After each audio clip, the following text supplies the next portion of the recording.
Stress o pagod na pagod ka na ba? Gusto ko lang may paalala sa'yo na kahit gaano ka ka-stress ngayon, wag na wag kang sumuko sa mga pangarap mo. Kailangan mong tandaan parati na magtiwala ka sa progress na nangyayari sa buhay mo. Kahit alam ko na minsan sobrang hirap at sobrang nakakapagod na din talaga. Magtiwala ka sa kakayahan mo. Ang dami mo nang nalagpasan na mga malalaking problema dati.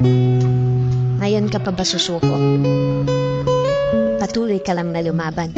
Ang pakiramdam mo ngayon na nahuli ka na sa buhay.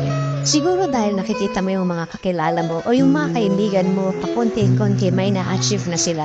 Parati mong tandaan na lahat tayo ay may kanya-kanyang timeline sa buhay. Hindi ka nahuhuli at hindi ka rin naman nauuna.